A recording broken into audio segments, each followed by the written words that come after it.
నిర్భవాం ఆయురాజుర్భవాం ధాన్యం ధనం పశుం బహుపుత్రలాభం శత సంవత్సరం దీర్ఘమాయుః చిరంజీవ చిరంజీవ సుఖీ భవ శతమానం భవతి శతాయుః పురుషः శతేంద్రియ ఆయుష్యేవేంద్రియే ప్రతిష్టతి సమస్త దేవతా సంపూర్ణ అనుగ్రహ ప్రసాదేన శీఘ్రమేవ ఆయురారోగ్య ఐశ్వర్యాభివృద్ధిరస్తు అఖండ లక్ష్మి దినదినాభివృద్ధిరస్తు సమస్త శుభకార్యేషు సర్వదా దిగ్విజేతా సిద్ధిరస్తు వృత్తిరీత్యా వ్యాపారరీత్యా ఉద్యోగరీత్యా అఖండ లక్ష్మి దినదినాభివృద్ధిరస్తు.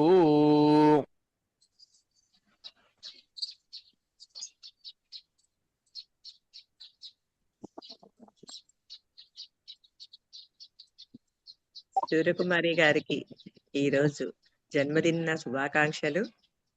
ఆయుర ఆరోగ్య ఐశ్వర్యాలతో ఎప్పుడూ ఆనందంగా సంతోషంగా వాళ్ళ అనుకున్నటువంటి కోరికలు నెరవేరి ఆధ్యాత్మికంగా ఉన్నతంగా ఉన్న స్థితి నుంచి ఉన్నతంగా ఎదగాలని, ప్రాపంచికంగా కూడా చాలా ఉత్తమమైన సేవలు చేస్తూ ఈ ఆధ్యాత్మిక సేవలు ఇంకా ముందడుగు వేయాలని పత్రిజీ మహిళా చైతన్యం తరపున కోరుకుంటున్నాం. మాస్టర్స్ అందరి విషెస్ తెలియజేయండి మేడం. థ్యాంక్ యూ అండి. థ్యాంక్ యూ కుమారి గారి పుట్టినరోజు శుభాకాంక్షలు అండి. థ్యాంక్ యూ అండి. Thank you Suryakumari madam happy birthday అండి. థ్యాంక్స్ అండి. Happy birthday madam.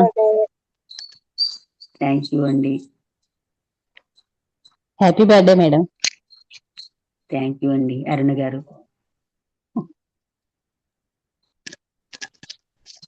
Kumar garu many many happy returns of the day అండి. థ్యాంక్ యూ అండి. Thank you Rajani garu. Happy birthday madam. Thank you అండి. సరోజా గారు మాట్లాడండి. Happy birthday madam. Thank you madam. Thank you అండి. ఇలా పత్రిజీ మహిళా చైతన్యంలో పుట్టినరోజులు జరుపుకోవడం, పెళ్లి రోజులు జరుపుకోవడం చాలా చాలా హ్యాపీగా ఉందండి. చిన్నప్పటి నుంచి ఎప్పుడు జరుపుకోలేదు. పత్రిజీ మహిళా చైతన్యం వచ్చిన తర్వాతే పుట్టినరోజు గుర్తు చేసుకుని, డేట్ గుర్తు చేసుకుని మరీ చేసుకుంటున్నాం. మంచిది కదండి. ఏమైనా 3 కోరికలు కోరుకోండి మేడం. ఓకే.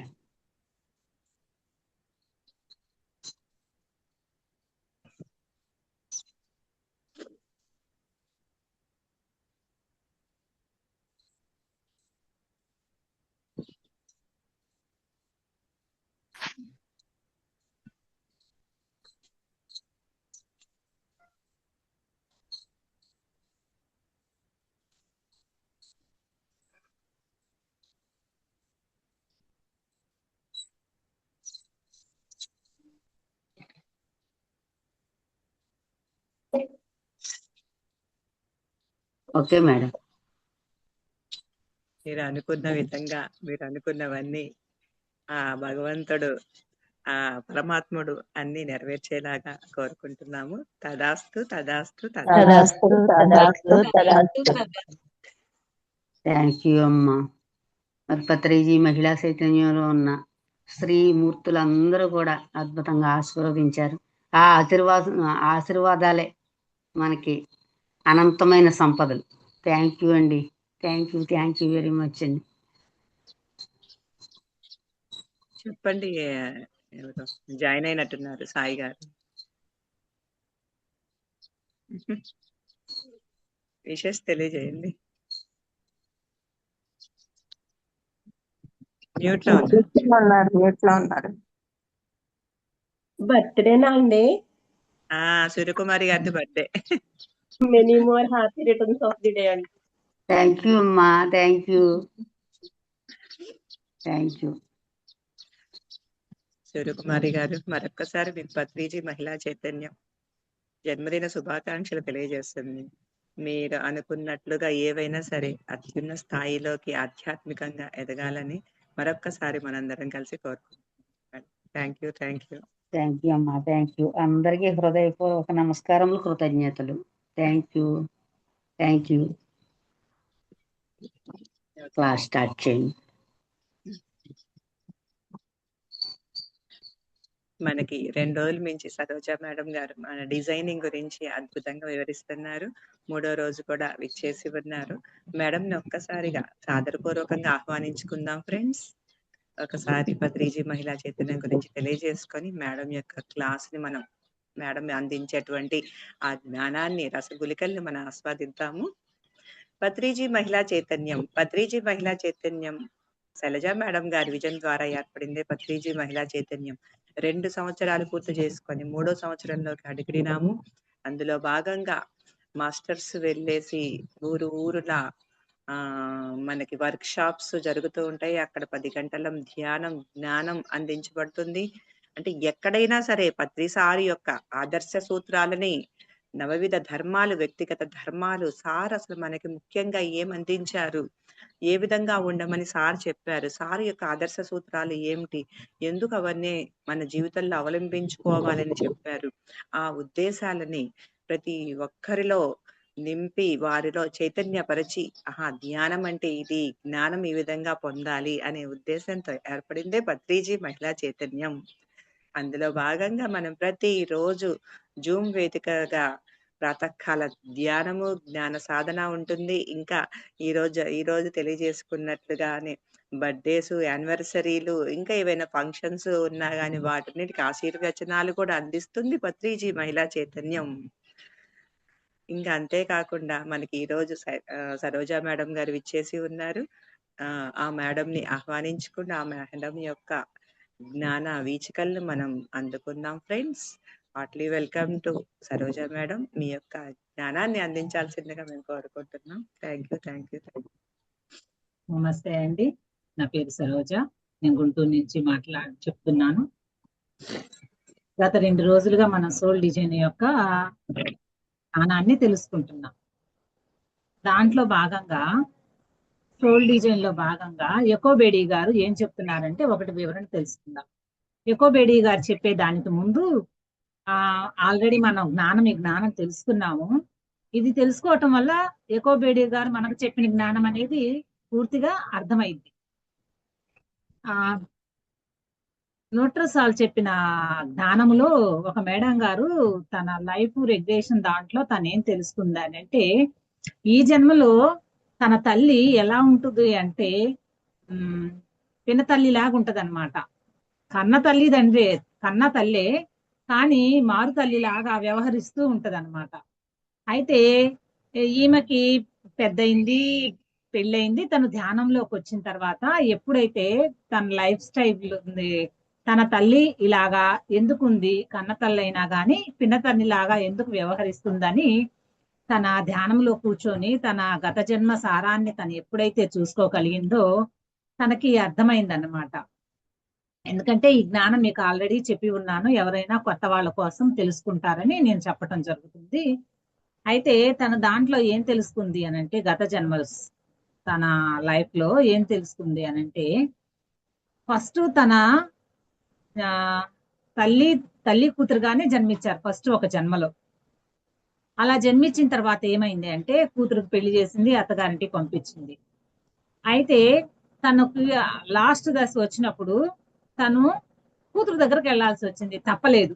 అది కొడుకులు ఉన్నారో లేదో ఆ జన్మలో మనకు అయితే వాళ్ళు చెప్పలేదు.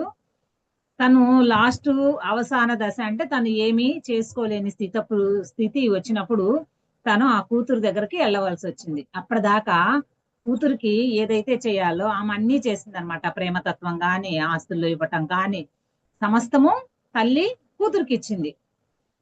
అవసాన దశ వచ్చినప్పుడు తప్పని పరిస్థితిలో తల్లి కూతురు దగ్గరకు రావటం వల్ల ఆ కూతురు ఏం చేసింది అనంటే, అవసాన దశ అనంటే తనకి చేయాల్సిన స్థితి, తల్లికి చేయాల్సిన స్థితి కూతురు.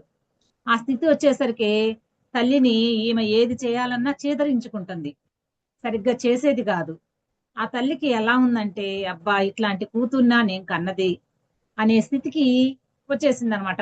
రాను ఈమె అలా అసహించుకుంటూ ఉందనమాట. తల్లికి సేవ చేసేటప్పుడు కూడా నాకు తప్పక అదే సహజంగా అంటూ ఉంటాం కదా, ఏమో నాకు ఎక్కడ దాపురిచ్చిందని, అలాగా ఇవన్నీ మాటలు అంటూ ఉన్నప్పుడు ఈమెనేది ఏంటి అనంటే చాలా బాధపడుతుంది అనమాట.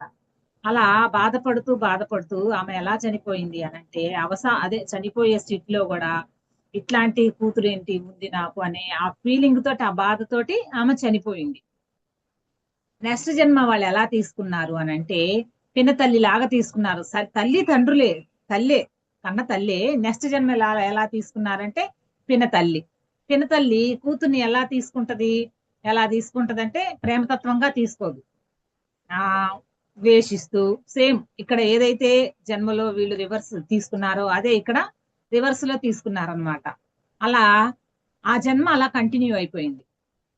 నెక్స్ట్ జన్మలో ఇక్కడ మళ్ళీ తల్లి కూతుళ్ళే, సొంత తల్లి కూతుళ్ళు గాని మళ్ళీ జన్మ తీసుకున్నారు. మళ్ళీ జన్మ తీసుకున్నా గాని ఆ తల్లి కూతుర్ని సేమ్ పోయిన జన్మలో ఎలా అయితే ద్వేషిస్తుందో పినతల్లి లాగా సేమ్ ఈ జన్మలో కూడా పినతల్లి లాగానే ద్వేషిస్తుంది.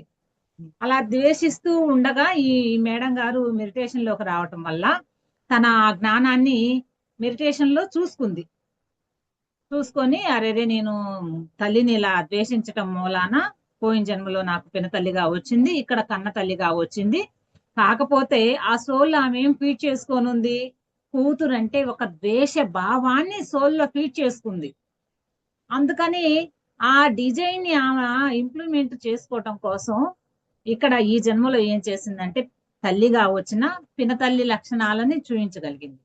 ఎందుకంటే ఇక్కడ ఏంటి అనంటే కూతురు తల్లిని ఎలా చూసుకోవాలి అనే డిజైన్ నేర్చుకోవటానికి ఈ సోల్ వచ్చింది. కానీ ఇక్కడ ఏం చేస్తున్నారు, పోయిన జన్మలో పినతల్లిగా వచ్చింది ఓకే, కానీ ఈమె ఇంకా దాన్ని అంగీకరించలేదు. అంగీకారం వచ్చేదాకా నువ్వు అది చేస్తూనే ఉండాలి. ఇప్పుడు ఎప్పుడైతే ధ్యానంలోకి వచ్చారో, ఎప్పుడైతే ఈమె ఆ జ్ఞానాన్ని తెలుసుకుందో అప్పుడు తల్లి దగ్గరకు వచ్చి హక్ చేసుకొని హృదయపూర్వకంగా నీకు నేను ఏదన్నా తప్పు చేసి ఉంటే ప్లీజ్ నన్ను క్షమించు అని తల్లిని హక్ చేసుకొని తనలోని ఉన్న ఎప్పుడైతే తన జన్మల్లో ఉన్న ఆ యొక్క తల్లిని పెట్టిన ఆ ఇబ్బందిని, ఫస్ట్ జన్మలో తల్లిని పెట్టిన ఆ యొక్క ఇబ్బందిని గుర్తు చేసుకొని హృదయం ద్రవించి కన్నీళ్ల రూపంలో కార్చుకుంటూ తల్లిని ఎప్పుడైతే క్షమించమని ఎప్పుడైతే అడిగిందో అప్పుడు ఆ సోల్ అనేది క్షమాపణకి అర్హురాలయ్యి తల్లిని తల్లిలాగా కూతుర్ని కూతురులాగా చూడటం ఆ తల్లికి అర్థమైంది. అంటే ఈ జన్మలో ఆమె పినతల్లిలాగా వివర్తిస్తుంది కదా. ఎప్పుడైతే సోల్ ద్వారా ఆమె క్షమాపణ చెప్పి ఇప్పుడు న్యాచురల్ గా ఉన్న మదర్ కి హక్ చేసుకొని ఆ హృదయపూర్వకమైన కన్నీరుని ఎప్పుడైతే తల్లి ముందు చెప్పగలిగిందో అప్పుడు ఆ డిజైన్ అనేది క్లోజ్ అయిపోయింది. ఇప్పుడు ఆమె కన్న తల్లైన ప్రేమతత్వంగా ఉండగలుగుతుంది. అంటే మనకి ఇప్పుడు ధ్యానములో ఇవన్నీ తెలుసుకున్నాము. ధ్యానములోకి రాకముందు ఉన్న సిచ్యువేషన్ ఎకోబేడి గారు మనకు ఒకటి వివరణ ప్రకారంగా ఒకటి చెప్తున్నారనమాట. ఏం చెప్తున్నారు అనంటే సోలు ఈ భూమి మీదకి వచ్చేటప్పుడు వచ్చిన తర్వాత అనేక జన్మలు, అంటే ఫస్ట్ బాలాత్మలు అన్నమాట, అనేక జన్మలు మనము జ్ఞానాన్ని ఎలా సమపార్చించుకుంటాము, ఎప్పుడైతే మనం ఒక సబ్జెక్ట్ ని తీసుకున్నప్పుడు దాన్ని ఫుల్ఫిల్ చేసుకున్నప్పుడే మనం ఆ జ్ఞానాన్ని పరిపూర్ణంగా నేర్చుకుంటాము.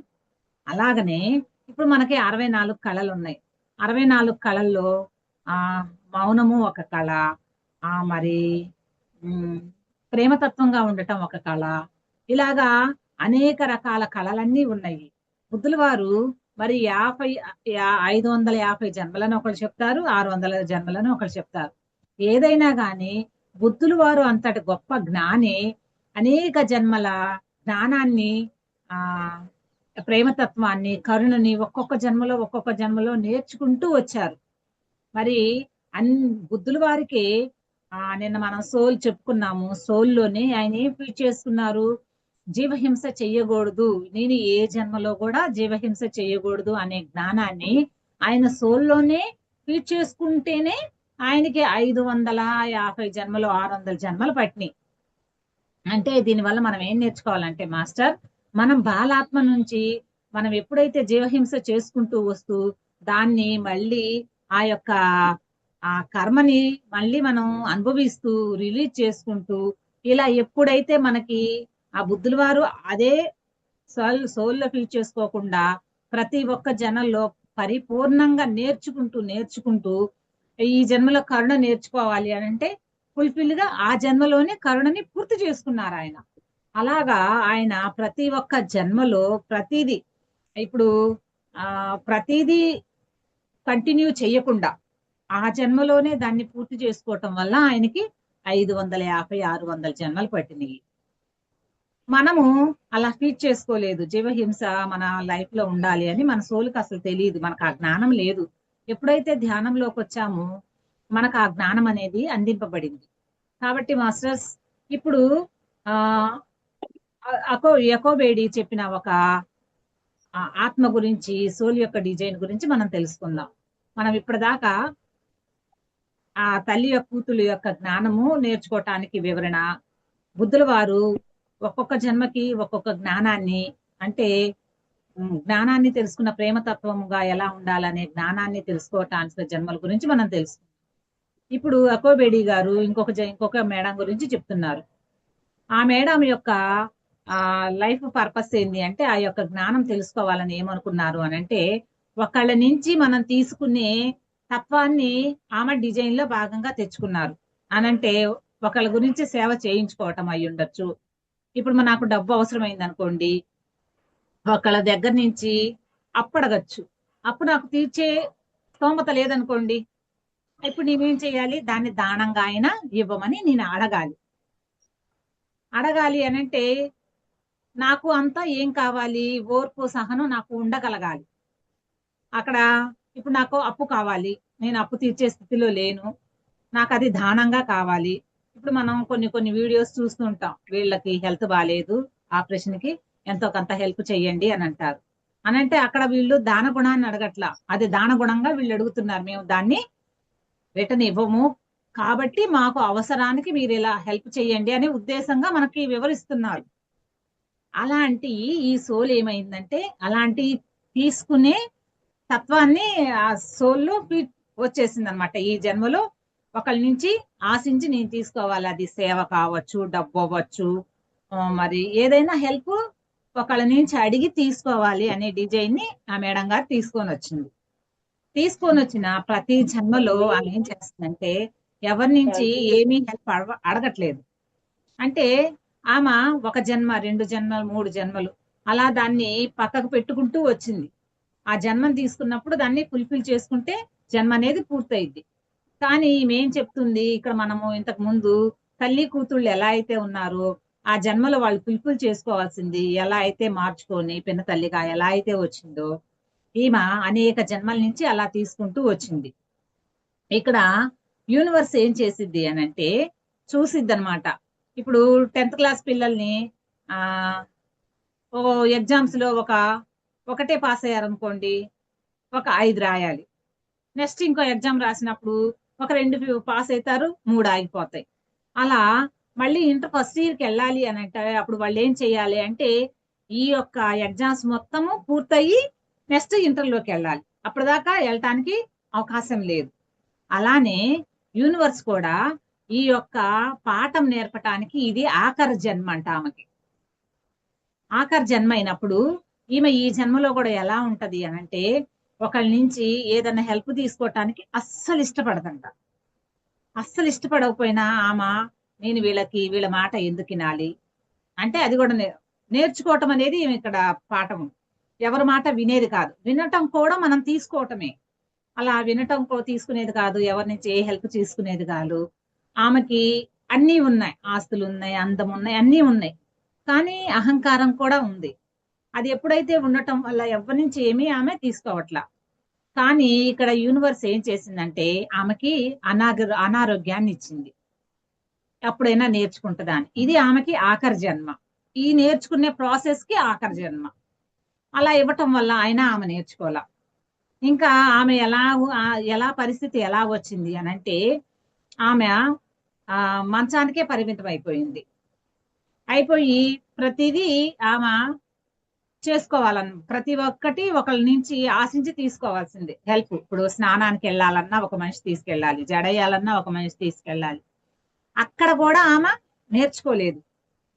అంటే సోల్ ఆ జన్మలో ఇంకా నేను వీళ్ళ చేతం చేయించుకుంటున్నాను అనే భావనే వస్తుంది. ఇంకా ఆమె ఎలాంటి స్థితికి వచ్చింది అని అంటే ఆమె ఫుడ్ తినటానికి కూడా ఇంకొకళ్ళ హెల్ప్ చేయాల్సి వచ్చింది. అయినా ఆమె నేర్చుకోలేదు. ఇంకా ఎలాగొచ్చింది అని అంటే ఆమె స్థితి కనీసము ఆమె మాట్లాడాలి అన్నా గానీ స్వరం కూడా ఆమెకి ఆ సరిగ్గా లేదు. ఆమె వేరే వాళ్ళ మీద ఇప్పుడు మన సైగలతో చెప్తే వేరే వాళ్ళు అర్థం చేసుకుంటారు చూసారా, అలాంటి స్థితికి ఆమె వచ్చింది. అయినా ఆమె నేర్చుకోలేదు. కనీసం ఆమె రాయటానికి కూడా ఇప్పుడు ఈమె చెప్పింది అర్థం అవ్వట్లేదు అనుకోండి అవతల వాళ్ళకి, కానీ ఆమె చేతితో రాయటానికి కూడా ఆమె చెయ్యి సహకరించట్లేదు. చూసారా మాస్టర్, మనం ఎప్పుడైతే ఏదైనా మన జీవితంలోకి వచ్చింది అన్నప్పుడు మనం అంగీకరించకపోతే దాన్ని నెక్స్ట్ జన్మ చెయ్యటానికి కూడా ఆఖరి జన్మ ఉందని ఎక్కువ బేడి చెప్పిందాక నాకైతే అర్థం కాలేదు. అలా ఆ జన్మలో ఆమె చాలా అవస్థ పడితే తప్ప, అంటే అది నేర్చుకోవటానికి యూనివర్స్ మనకి హెల్ప్ చేసిద్ది అనమాట.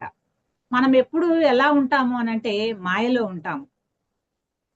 ఆ మాయ అనేది ఉండటం వల్ల మనం ఇన్ని జన్మలు తీసుకొస్తూ ఉన్నా కానీ ఆ మాయ అవ్వచ్చు, యూనివర్స్ అవ్వచ్చు, ఈ ఆత్మ ఈ జన్మ ఆఖరి జన్మ అయినా కానీ నేర్చుకునేదాకా ఏదో ఒకటి మనకి ఇస్తూనే ఉంటదన్నమాట.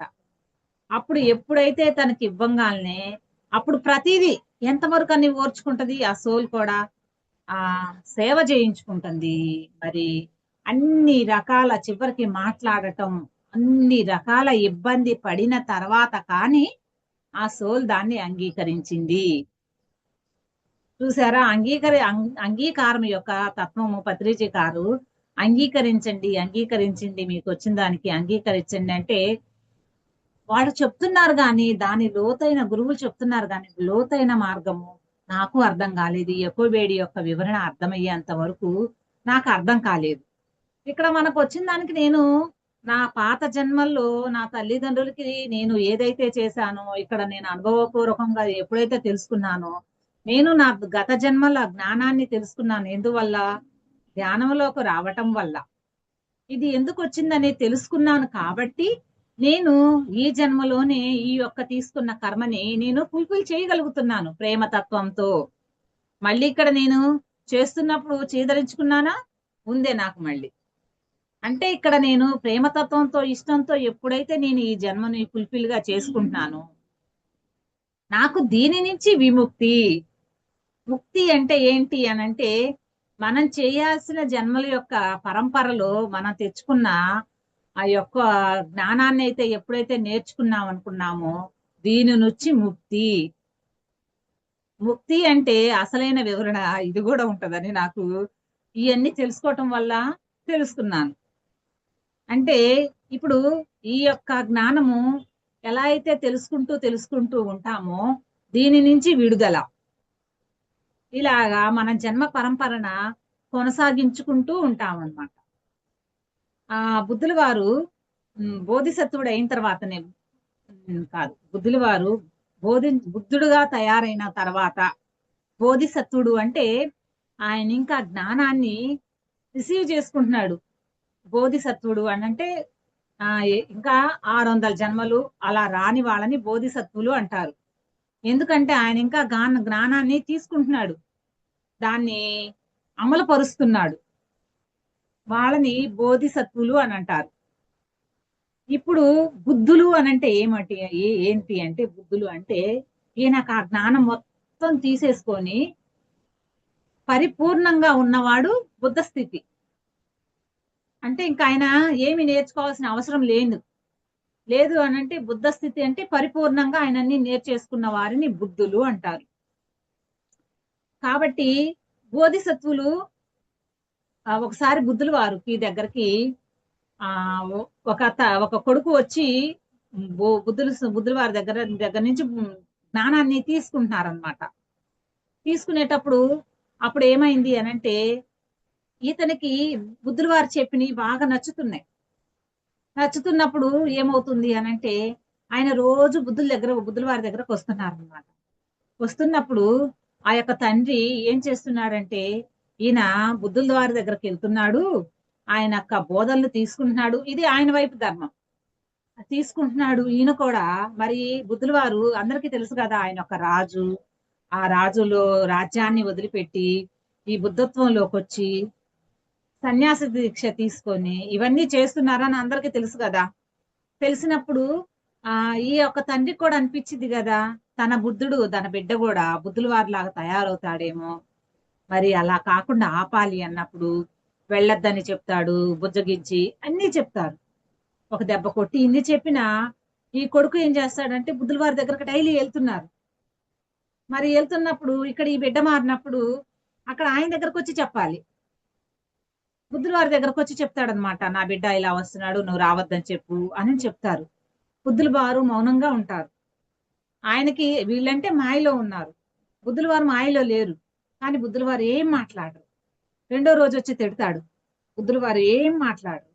మూడో రోజు వచ్చి నువ్వు అదే సంథింగ్ అలాగా ఇంకా ద్వేషంగా ప్రవర్తిస్తుంటాడనమాట. మామూలుగా ఒక మాట అనిపోతాడు, తెల్లారొచ్చి ఇంకా ద్వేషంగా వచ్చి చెప్పిపోతాడు. అయినా బుద్ధుల వారు మౌనంగా ఉంటారు. ఇంకొక రోజు వచ్చి బుద్ధుల వారి మీద ఉమ్ముతారనమాట. ఈయన ఆ కసిని ఎలా తెలిపారే అర్థం కాక ఉమ్మినప్పుడు బుద్ధుల వారు దాన్ని ఇలా తుడుచుకుంటారనమాట. ఇలా తుడుచుకొని ఏమీ అనరు. ఏమీ అనకపోయేసరికి ఈయనకి అపారమైన ఆయన మీద జాలి, ప్రేమ, కరుణ ఒక్కసారిగా వచ్చేసిద్ది. వచ్చేసి నేను ఇన్ని తిడుతున్నా, ఇన్ని ఉమ్మినా గాని చివరికి బుద్ధుల వారికి కోపమే రాలేదు. ఈయనకొచ్చేసింది కరుణ, ఈయనకొచ్చింది ప్రేమతత్వం. వచ్చేసి ఎమ్మటి బుద్ధుల వారి ఆ ప్రేమతత్వం, కరుణ, ఈయనకి ద్వేషం అనేది పోయింది.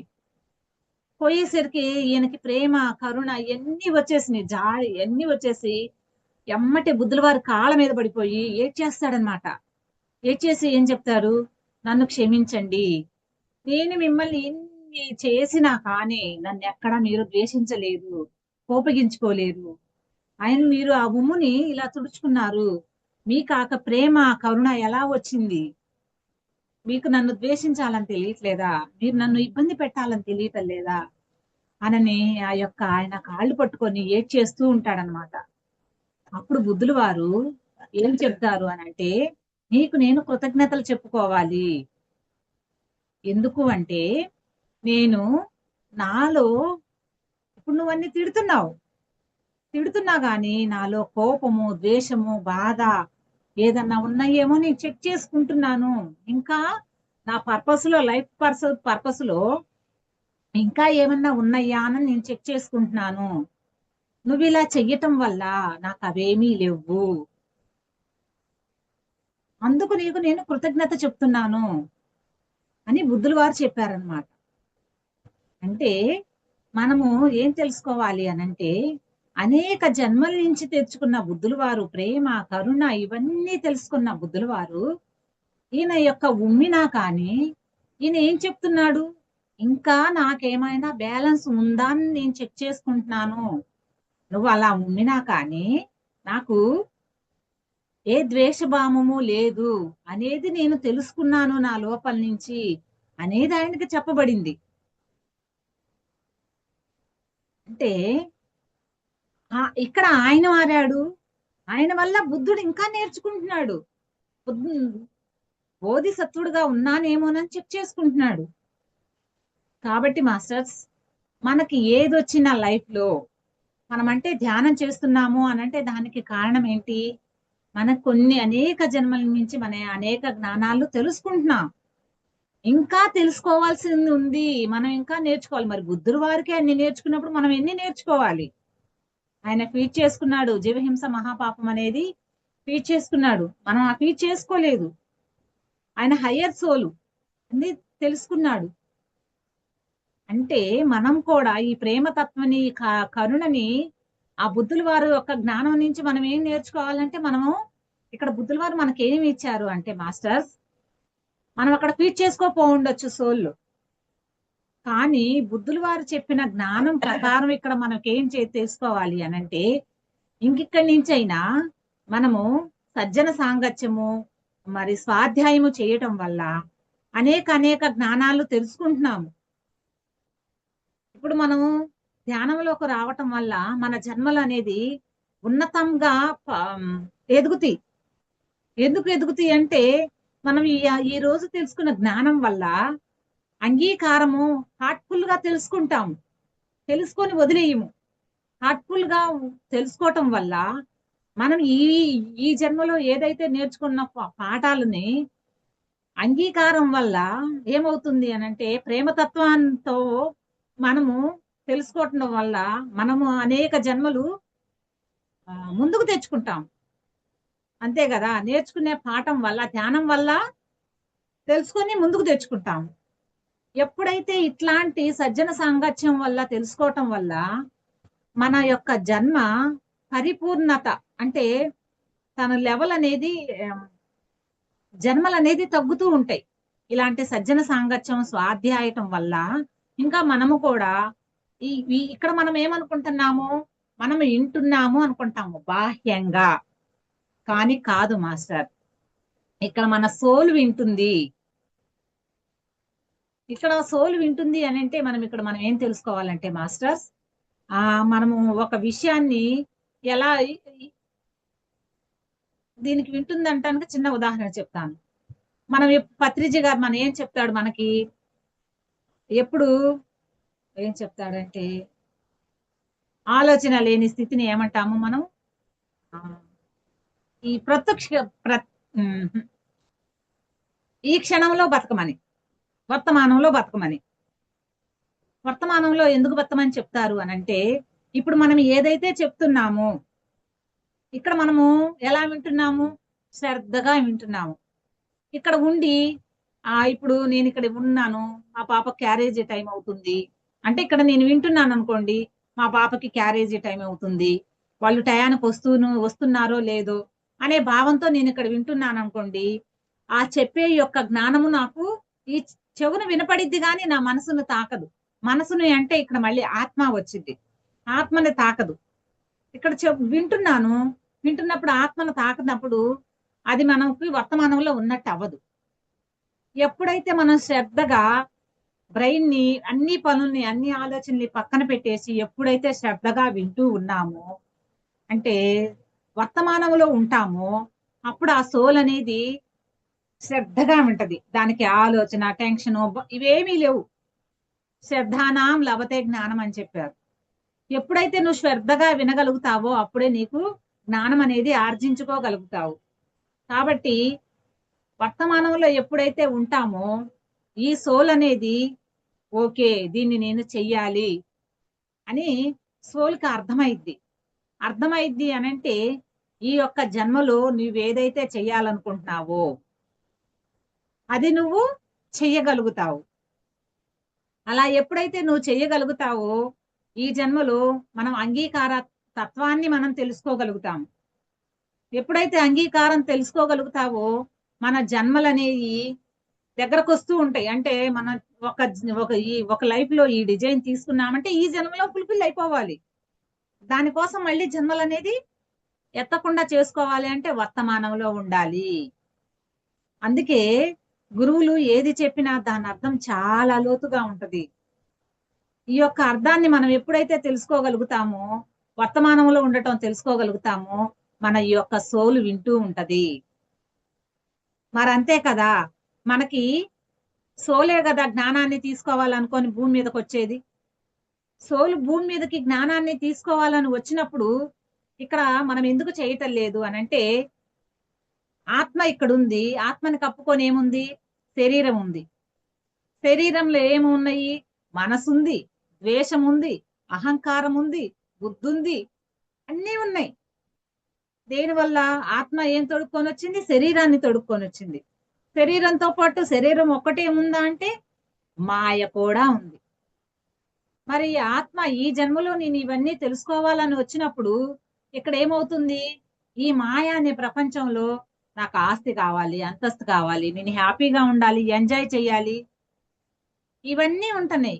ఇవన్నీ ఉన్న క్రమంలో మనం ఏదైతే నేర్చుకోవాల్సిన పాఠాలనే పక్కన పెట్టేసి ఎంజాయ్ కోసము ఈ మాయ కూడా ఏం చేసిద్ది అంటే మాయ యొక్క లక్షణం ఏంటంటే మనము ఎదగటం మన యొక్క ఆత్మ లక్షణం. మాయ యొక్క లక్షణం ఏంటంటే మనం ఎదుగుతున్నాం అనుకోండి, పక్కకి వెళ్ళిపోతాం, జారిపోతాం. ఇప్పుడు మన పిల్లలు మనం ప్రేమగా పెంచుకుంటాం. వాళ్ళు ఏంటి, ప్రేమగా పెంచుకున్నప్పుడు వీళ్ళు ఆస్ట్రేలియా వెళ్ళాలి, విదేశాలు వెళ్ళి చదువు నేర్చుకోవాలి, అక్కడ హ్యాపీగా బతకాలి, ఎంజాయ్మెంట్. ఇప్పుడు ఉన్న నేచర్ ప్రకారంలో ఇది ఉంది. పక్క దేశాలకు వెళ్ళి సంపాదించుకోవాలి, ఎందుకంటే మన దేశంలో అంతంత జాబులు రావాలంటే లేదు కాబట్టి పక్క దేశానికి వెళ్ళాలి. పక్క దేశానికి వెళ్తేనే నలుగురిలో పేరు, మన దగ్గర ఆస్తి అంతస్తు అన్ని ఉంటాయి, ఎంజాయ్ ది లైఫ్ ఉంటది అనే పర్పస్ ఈ రోజు యూత్ తయారైంది. ఇక్కడ ఉన్న నేచర్ కూడా అలానే తయారైంది. ఎప్పుడైతే పర్పస్ ప్రకారం మనం విదేశాలకే వెళ్ళగలుగుతామో, ఇలా ఏమవుతుందనంటే ఇప్పుడు పిల్లలు భవిష్యత్తు ఉన్నతంగా ఎదగాలని తల్లిదండ్రులు కోరుకుంటారు. కానీ పిల్లలు ఎప్పుడైనా విదేశాలకు వెళ్తే ఇక్కడ తల్లిదండ్రులు బాధపడతారు. వాళ్ళ పర్పస్ హ్యాపీనే, కానీ పిల్లలు వీళ్ళ దగ్గర లేరు అనే బాధ అనేది వీళ్ళకు ఉంటది అని చెప్పి వెళ్ళొద్దని ఊరుకుంటారా? ఇక్కడ ప్రేమతత్వం ఉంది, వాళ్ళ ఇష్టానికి ఒప్పుకొని పంపిస్తారు. అలానే మాయ కూడా ఏం చేసిద్దంటే, ఇక్కడ నిన్ను ఎదిగితే నువ్వు నెక్స్ట్ జన్మకి వెళ్ళిపోతావు, మళ్ళీ నెక్స్ట్ జన్మకి వెళ్ళిపోతావు, ఎదగనివ్వదు. మాయకి కూడా మనం బిడ్డలు లాంటి వాళ్ళమే. మాయ ఏం చేసిద్దంటే మీరు ఇక్కడే ఉండండి, అక్కడికి వెళ్ళటానికి వీలు లేదని పట్టుకుని ఉంటది మాయ, మన జన్మల్ని ఎదగనీయకుండా ఉండటానికి. బుద్ధుల వారికి అలాంటి జ్ఞానం ఉంది కాబట్టి ఆయన దాన్ని ఏ ఒక్క జన్మలో ఏదైతే నేర్చుకున్నారో ప్రతిదీ నేర్చుకున్నారు. బుద్ధుల వారు కూడా ఒక దొంగగా నేర్చుకున్నారు, ఒక ప్రేమని కరుణ ఎలా నేర్చుకోవాలన్నీ నేర్చుకున్నారు ఒక్కొక్క జన్మలో. దాని గురించి చిన్న కథ కూడా చెప్తాను మాస్టర్స్. బుద్ధుల వారు నేర్చుకున్నది ఒకటి చిన్న కథ కూడా చెప్తాను. బుద్ధుల వారు ఒకానొక జన్మలో ఒక హంస జన్మ తీసుకున్నారు అన్నమాట. ఆ జన్మలో ఏంటంటే నిజాయితీ అనేది నేర్చుకున్నారు బుద్ధుల వారు. ఆ జన్మలో నిజాయితీగా ఎలా ఉండాలనేది నేర్చుకున్నారు. ఎలా నేర్చుకున్నారు అని అంటే నేర్చుకోవటల్లా నేర్పాలి అనేది ఆ జన్మ తీసుకున్నారు బుద్ధుల వారు, హంస జన్మ. ఒకానొక అడవిలో ఒక కొలను ఉంటది అనమాట. ఆ కొలం నిండా హంసలు ఉంటాయి అన్నమాట. దాంట్లో రాజు హంస, మంత్రి హంస ఎలా ఉంటారు అని అంటే గోల్డెన్ కలర్ లో ఉంటారు అనమాట. రెండు హంసలు గోల్డెన్ కలర్ లో ఉంటాయి. ఈ యొక్క గుంపుకి నాయకత్వం వహిస్తాయి అన్నమాట ఈ రాజహంసలు. బుద్ధుల వారేమో రాజహంస, మంత్రి ఏమో ఆనందుల వారు అనుకుంటా, నాకైతే అది కరెక్ట్గా క్లారిటీగా లేదు. వాళ్ళు కూడా బుద్ధుల వారు ఆనందుల వారు అనేక జన్మల నుంచి ఇద్దరు కలిసి వస్తూనే ఉన్నారనమాట. కృష్ణుల వారు అర్జునుల వారు ఎలా అయితే జన్మలు తీసుకొని వస్తున్నారో, ఈ బుద్ధుల వారు ఆనందుల వారు కూడా అనేక జన్మల నుంచి తీసుకుంటూనే వస్తున్నారు. అదే ఆ క్రమంలో వీళ్ళు ఒక కళలను హంసలకి రాజుగా మంత్రిగా వ్యవహరిస్తున్నప్పుడు ఈ అడవిలో ఇలాంటి హంసలు ఉన్నాయని ఊరా రాజ్యం అన్ని తెలుసుకుంటూ ఉంటారనమాట. అది అడవిలో వచ్చిపోయేవాళ్ళు, చూసేవాళ్ళు. అలాంటి క్రమంలో ఏమవుతుంది అనంటే ఆ యొక్క అడవిలో ఉండే ఆ యొక్క రాజు ఉంటాడు కదా, ఆ రాజు కూడా తెలిసిపోయిద్ది అనమాట. తెలిసిపోయినప్పుడు ఆ రాజు ఏమనుకుంటాడు అనంటే ఈ యొక్క గోల్డెన్ కలర్ ఉన్న హంసలు, తెల్లటి హంసలు, ఇవి కూడా మన రాజ్యంలో ఉంటే చుట్టుపక్కల రాజులకు అన్నిటికీ ఫలానా రాజ్యంలో ఇది ఉందంట అనే ఒక మంచి నేమ్ వస్తుంది కదా, అనే నేముకు రావటం కోసం తన రాజ్యంలో ఏం చెప్తాడు అనంటే మన రాజ్యంలో కూడా మంచి కొలను ఉండాలి. ఆ కొలను ఎలా ఉండాలి అనంటే హంసలు ఇష్టపడేలాగా ఉండాలి ఆ కొలను కూడా. ఆ కొలనులో రంగులు చేపలు, చుట్టూ ఉన్న నేచరు మంచి ప్రకృతి అన్నమాట, ఆ అందమైన చెట్లు, ఇలా అన్ని ఏర్పాటు చేయండి.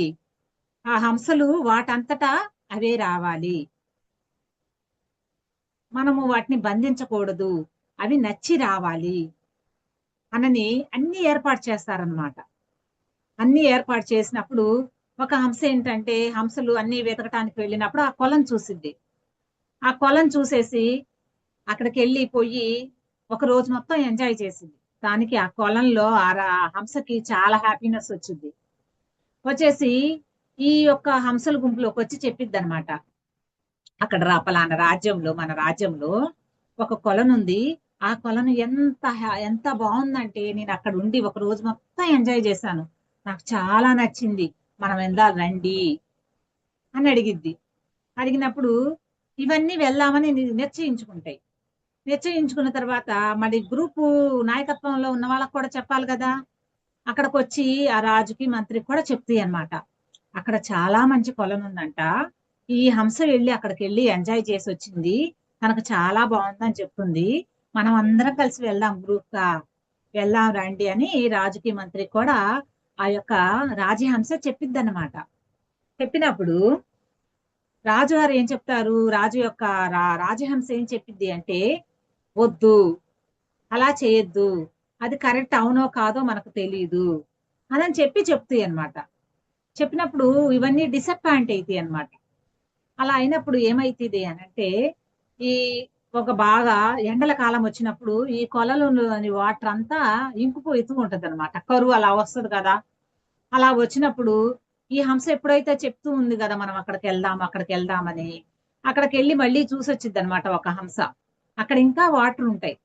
వాటర్ ఉన్నప్పుడు వచ్చి ఈ రాజహంసకు చెప్పిద్ది అనమాట, ఇంకా అక్కడ వాటర్ ఉన్నాయి, ఇక్కడ వాటర్ మనకు తక్కువగా ఉన్నాయి, ఒకసారి వెళ్దాము అని. సరే, ఈ హంసలన్నీ ఇంతగా చెప్తున్నాయి కదా, ఒకసారి వెళ్దాంలే అని చెప్పి ఈ రాజహంసలు, ఈ మామూలు హంసలు అన్ని వెళ్ళి ఆ కొలంలో ఉంటాయి అన్నమాట. కొలంలో ఉండేసరికి ఇక్కడ ఉన్న వాళ్ళందరికీ, రాజహంసకి, మంత్రి హంసకి, అందరికీ ఆ కొలం నచ్చిద్ది అనమాట. అందరు అవి ఎంజాయ్ చేస్తూ ఉంటాయి. ఎంజాయ్ చేస్తూ ఉన్నప్పుడు ఇక్కడ ఈ రాజహంస, మంత్రి హంస గమనిస్తూ ఉంటాయి. మరి మంత్రి ఏం చేస్తున్నారంటే, ఇక్కడ వాతావరణం బాగుంది, ఇది కరెక్టా కాదా అనని, ఇక్కడ ఏముంది, మంత్రి యొక్క లక్షణం ఏంటంటే సంరక్షిస్తూ ఉండాలి, రాజు కూడా సంరక్షిస్తూ ఉండాలి. రాజు అయినంత మాత్రాన నేను ఒక రాజుని, నాకు అందరూ సేవ చేస్తూ ఉండాలనే కాదు, తన యొక్క రాజ్యము అంటే తన యొక్క తండ్రి, ఈ గుంపుని సంరక్షించటంలో నాకు ఒక బాధ్యత ఉంది, వాళ్ళ బిడ్డల్లాగా భావిస్తారు. అసలైన రాజు ఏంటంటే, రాజు పదవి తీసుకున్నా కానీ అక్కడ ఉన్న వాళ్ళందరినీ బిడ్డలుగా చూస్తారు. వాళ్ళకి ఏమి బాధ కష్టము ఏమీ కలగకుండా వాళ్ళని ఎలా హ్యాపీగా ఉంచాలి అని రాజు కూడా చూస్తూ ఉంటాడనమాట. అలాంటి క్రమంలో ఈ రాజు యొక్క మంత్రి అన్ని గమనిస్తూ ఉంటారు. వాళ్ళు హ్యాపీగా ఉన్నారు కానీ వీళ్ళు గమనిస్తూ ఉంటారు.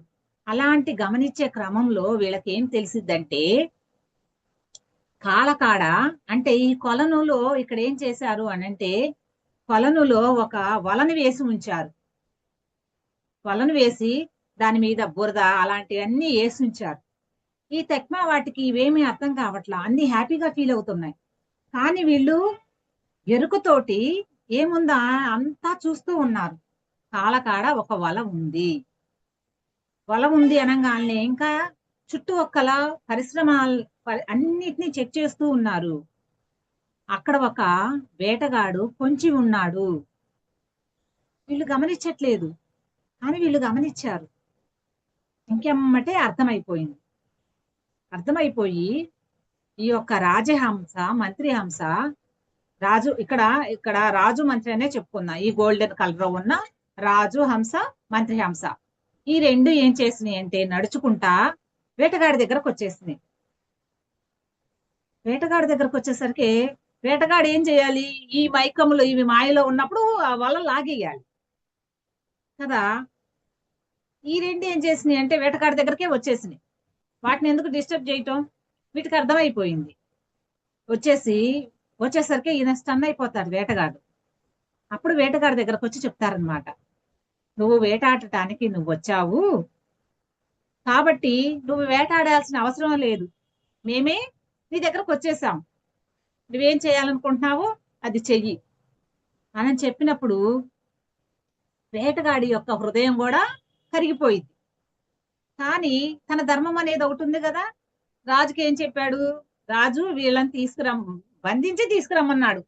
ఈయన ధర్మం కరిగిపోయిన తర్వాత చెప్తాడనమాట, రాజు ఎందుకు ఇలా చేస్తున్నావు అని అడిగినప్పుడు, రాజు ఇలా చేయమన్నాడు అన్నప్పుడు, సరే నీ ధర్మాన్ని మేము అడ్డు పట్టలేదు, ఇద్దరం కలిసి రాజు దగ్గరికి ముగ్గురం కలిసి రాజు దగ్గరికి వెళ్దాం పదండి అని చెప్పి రాజు దగ్గరికి వెళ్తారనమాట. ఈ రాజు ఏమనుకున్నాడు, బంధించి తెస్తారు అని అనుకున్నారు. కానీ ఈ వేటగాడు, ఈ రాజు మంత్రి చాలా హ్యాపీగా నడుచుకుంటూ వస్తున్నారు. ఈ రాజుకు అర్థం కాలేదు. అర్థం కాక, ఇదేంటి బంధించి కదా తీసుకురావాల్సినవి, ఈ హంసలేంది చాలా న్యాచురల్ గా ప్రేమతత్వంతో నడుచుకుంటూ వస్తున్నాయి అనే అర్థం కాక ఈయన అడుగుతాడు వేటగాడిని, నేనేం చెప్పాను, నువ్వేం చేశావు అని. అప్పుడు ఈ రాజహంసలు చెప్తాయి అన్నమాట, రాజా, అతను తప్పులేదు, మేమే ఇష్టపడి నీ దగ్గరకు వచ్చాము. నువ్వు వలేసి తీసుకురామని చెప్పావు, అవసరంలా, మాకు వల అవసరంలా, మేమే నీ దగ్గరకి వచ్చేసాము. నువ్వేం చేయాలనుకుంటున్నావో అది చెయ్యి. మరి రాజు ఏం చేస్తాడు, చంపుతాడా, వండుకొని తింటాడా, మరి నలుగురిలో ప్రదర్శనకు పెడతాడా, అది రాజు యొక్క చాయిస్. కాబట్టి నువ్వు మమ్మల్ని బంధించాల్సిన అవసరం లేదు, నువ్వు మమ్మల్ని ఏదైనా చేసుకో, మేము హృదయపూర్వకంగా మా ఇష్టంతో నీ దగ్గరకు వచ్చాము అని చెప్తాయి అన్నమాట ఈ రాజు మంత్రి. చెప్పంగానే రాజుకు కూడా హృదయం కరిగిపోయిద్దన్నమాట. చూసావా, అవి రావటంతో నువ్వు మమ్మల్ని చంపుతావో, వండుకొని తింటావో, ప్రదర్శిస్తావో, బంధిస్తావో, నీ ఇష్టం, మేము న్యాచురల్ గా నీ దగ్గరకు వచ్చేసామని చెప్పినప్పుడు ఈ రాజుకు కూడా హృదయం ద్రవించిపోయి కరిగిపోయి ఈయన కూడా ఏడ్చేస్తాడనమాట. ఇక్కడ ఈ జన్మలో బుద్ధుల వారు పక్షి జన్మ ఎత్తినా కానీ ఏం నేర్పటానికి వచ్చాడు, ప్రేమతత్వం, కరుణ నేర్పటానికి వచ్చాడు ఈ జన్మలో. తన యొక్క రాజు పక్షులకి. కానీ ఇక్కడ ఏ నేర్పటానికి వచ్చాడు ఈయన ప్రేమని, కరుణని నేర్చుకోవటం కాదు, నేర్పటానికి వచ్చాడు. ఏది జంతువులుగా ఉన్నా నేర్పాలి అనే సోల్ డిజైన్ ఆయన తీసుకున్నాడు కాబట్టి ఆయన అది నేర్పగలిగాడు.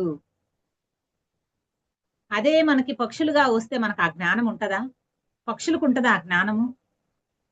కానీ పక్షులుగా జన్మెత్తినా కానీ నేను నేర్పాలి అనేసి ఆయన అది కూడా సోల్లో డిజైన్ చేసుకొని వచ్చారు. కాబట్టి అక్కడ ఆ యొక్క రాజుకి ఈ యొక్క వేటగాడికి నేర్పాడు ఈయన. మరి వేటగాడు, నువ్వు వచ్చావు కదా, నువ్వు ప్రేమతో నువ్వు చూపించినంత మాత్రాన నాకేం అవసరం అని చెప్పి అలా కాదు, ఈయన కూడా కరిగిపోయాడు. ఆ యొక్క ప్రేమతత్వానికి, ఆ యొక్క నిజాయితీ తత్వానికి కరిగిపోయాడు. కానీ ఈ రాజు కూడా కరిగిపోయాడు. మరి అటువంటి బుద్ధుల వారు అంత ఫీడ్ చేసుకొని వస్తేనే ఆయనకి 550 జన్మలు పడితే మాస్టర్స్ మనకెన్ని జన్మలు వస్తాయి? మనం ధ్యానంలోకి రావటానికి 300 జన్మలు పట్టినప్పుడు మరి ఈ యొక్క జ్ఞానాన్ని, ఈ యొక్క ప్రేమతత్వాన్ని ప్రతీదీ నేర్చుకోవటం. మరి ఇక్కడ బుద్ధుల వారు ఇంకా చెక్ చేసుకుంటున్నారు, నేను బుద్ధుల గారుగా వచ్చినా కానీ నాలో ఏమన్నా ఉన్నాయా అనే చెక్ చేసుకుంటూ ఉంటారు. సహజంగా మా ఇంట్లో మా పిల్లలు అడుగుతారు, నువ్వు ధ్యానం చేస్తున్నావు కదా, నీకెందుకు కోపం వస్తుంది? ధ్యానం చేసే వాళ్ళకి కోపం రాకూడదు కదా అని అడుగుతాడు. కోపం రాకూడదు, నిదానంగా చెప్తే వింటే మనకి కోపం రాదు కదా. మరి చెప్పినప్పుడు వినాలి కదా వాళ్ళు. మరి మీరు చెప్పినప్పుడు మీరు ఆచరిస్తున్నారా? ఆచరించలేదు కాబట్టి ఇక్కడ మేము కోపాన్ని ప్రదర్శిస్తున్నాము. నాకు కూడా కోపం లోపల లేదు, పైన ఉంది కోపము. నాకు నీ మీద ప్రేమ ఉంది, నీ మీద కోపం లేదు నాకు లోపల. ఇక్కడ నీకు నేను ప్రేమతత్వంగా చెప్తున్నాను, నువ్వు వినటం లేదు. కాబట్టి నేను కూడా, నాకు నీ మీద కోపం లేదు, కోపాన్ని ప్రదర్శిస్తున్నాను. కోపాన్ని ప్రదర్శిస్తున్నప్పుడే కదా నువ్వు వింటుంది. నువ్వు సౌమ్యంగా వింటే నాకు కోపం ఎక్కడి నుంచి వస్తుంది? నాకు రాదు కదా. నాకు కోపం ఉందని నువ్వు అనుకుంటున్నావేమో, నాకు లోపల కోపం లేదు. ఇక్కడ మనకు ఎప్పుడైతే ధ్యానం చేస్తున్నామో ఎరుకు వస్తుంది, కోపం మనని చెప్పి రావాలి అనే ఎరుకు వస్తుంది. కోపం మనకి చెప్పి రాలేదనుకోండి, మన ఒకటి పీగుతాం, అట్టా ఇట్టని బాగా చెప్పించేస్తాం, తిట్టేస్తాం మనం అజ్ఞానంలో ఉంటే. ఇక్కడ మనకు కోపం అనేది చెప్పొస్తుంది కాబట్టి మనం ఆలోచించే వాక్కు కూడా ఎట్లా అంటే పిల్లగాడు ఏమన్నా కోపడతాడేమో, మనం తిట్టకూడదు. ఇప్పుడు నేను తిడతాను మా బాబుని, ఎలా తిడతాను? అంతకుముందు అట్ట అంటోడా ఇట్ట అంటోడా అని తిడతాము. ఇక్కడ నేనేం చెప్తాను అనుకో, పంది ఇలాగ జంతువులు నేమ్లిసే వాడతాను తప్ప, వాడు ఏం చేస్తాడు? వాళ్ళు జ్ఞానులే, అబ్బా వాళ్ళేం తక్కువైన వాళ్ళు కాదు. నేను పంది అన్నాం అనుకో, నేను వారి యొక్క బిడ్డని అని అంటాడు. అయిపోయింది. ఇక్కడ వాడు ఏం చేస్తున్నాడు?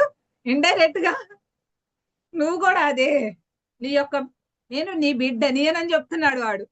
ఇక్కడ ఏమవుతుంది? ఆ యొక్క పదాన్ని కూడా నేను మార్చుకోవాలి. వాళ్ళు మనకు గురువులు, ఆ పదాన్ని కూడా వాడద్దు అని వాళ్ళు నాకు హింట్ ఇస్తున్నాడు. ఇక్కడ ఇప్పుడు నేనేం మార్చుకుంటున్నాను? జాతకుడివిరా నువ్వు మామూలోడివా. ఇక్కడ మామూలుగా ఏమంటాము? నువ్వు తక్కువడివా, ఏంది నువ్వు వట్టా నువ్వు విట్టా అంటాం.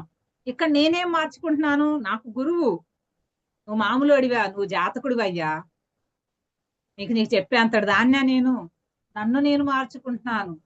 మనకు వచ్చారు అంటే వీళ్ళు మన గురువులు, మనని మార్చడానికి వచ్చిన గురువులు. మనం జ్ఞానం లేనప్పుడు వట్ట చేస్తున్నాం విట్ట చేస్తున్నాం, మనం తిడుతున్నాం. వాళ్ళు గురువులు కాబట్టి నేను పంది అని తిడితే నేను వారి యొక్క కొడుకుని అని చెప్తున్నాడు. తిట్టట్లా, ఇండైరెక్ట్ గా చెప్తున్నారు.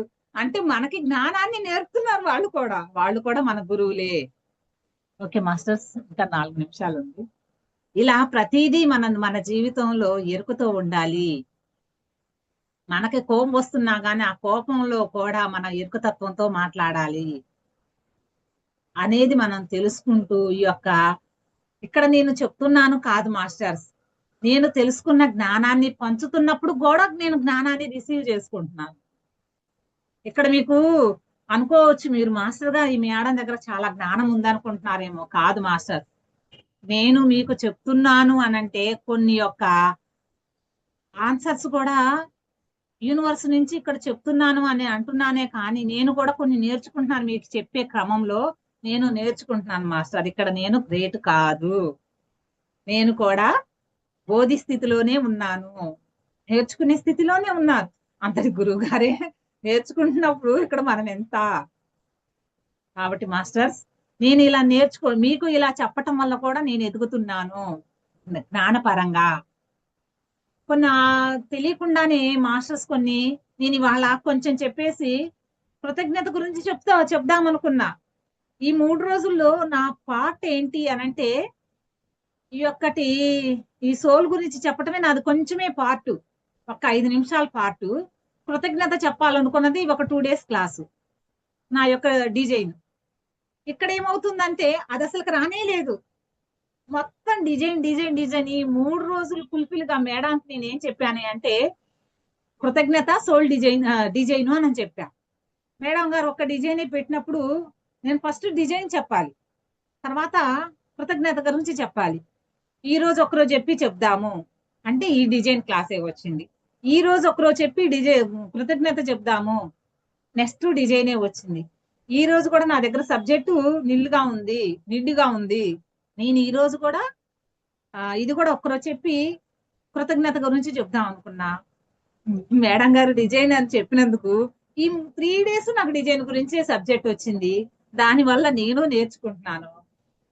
నాలో ఉన్న జ్ఞానాన్ని చెప్పటానికి కారణమైన ఇక్కడున్న ఆత్మ బంధువులందరికీ నా యొక్క ఆత్మ ప్రణామాలు.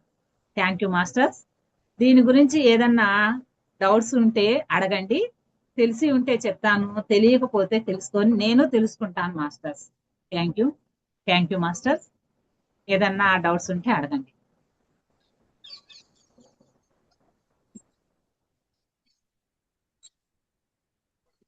చాలా